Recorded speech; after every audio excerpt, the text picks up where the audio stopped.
マハのエンジンサウンド。それは時に感情を揺さぶり、時に心地よくライダーを包み込む。 T-MAX のエンジンサウンドも20年の試行錯誤を経て研ぎ澄まされてきた T-MAX らしさがある。まずライダーというものは気分によって聞きたい音は常に一定ではないというところが発想の出発点となった。例えば加速している時やワインディングロードで求められるのは上質で力強いサウンド。穏やかなクルージング走行で景色や会話を楽しみたい時には周りの邪魔にならないサウンドをライダーというものは求めている。 T-MAX はそんなサウンドを目指し続け、さらなる高みに向かっていく。力強さを感じながら静粛性を追求する。それは一見すると相反するような要素。この相反要素は人が雑音と感じやすいノイズを消し去ると同時に、エンジンが発する固有の倍音をピュアに響かせるようにチューニングすることによって成立する。 T-MAX のアイコンともいえる独創的な往復ピストンバランサーを持つ2気筒360度クランクエンジン。等間隔爆発が心地よいビートを刻むと同時に、振動とそれによって生まれる雑音も低減することで T-MAX らしいサウンドを守っている。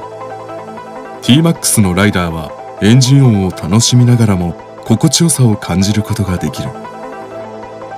進化の過程ではピュアな倍音の作り込みを吸気からも見直した。吸気の際、エアクリーナーボックスの形状によっては振動や共鳴を起こし音が出すぎることがある。これも雑音成分となる。そこでエアクリーナーボックスの徹底的なチューニングを行った。シミュレーションの結果をもとにプロトタイプを作り、実際に計測、人の耳の感覚も頼りにしながら検証を繰り返した。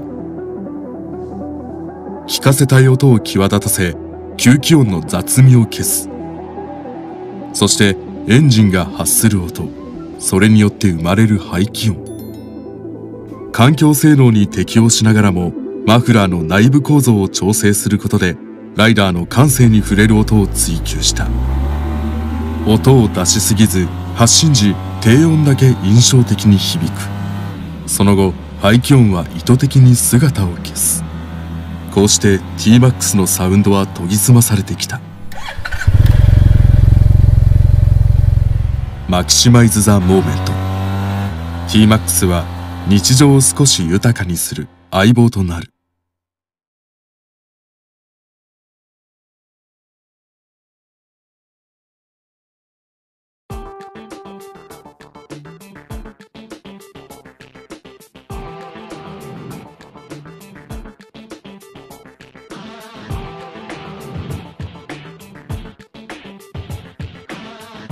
Bila kita terus rapatkan barisan dan tetap terus bergandengan tangan, tentu kita semakin di depan.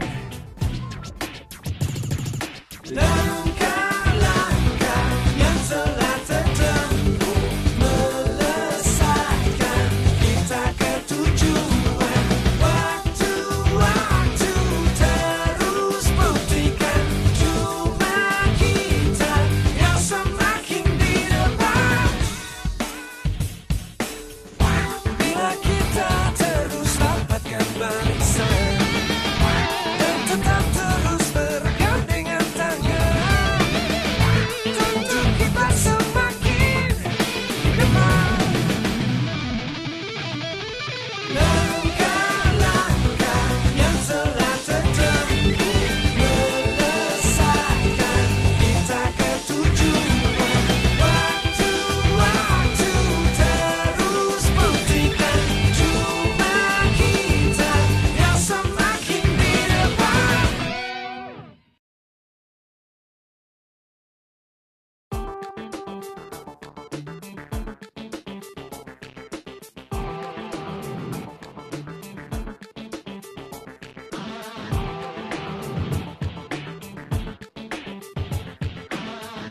Bila kita terus rapatkan barisan dan tetap terus bergandengan tangan. Tentu kita semakin di depan.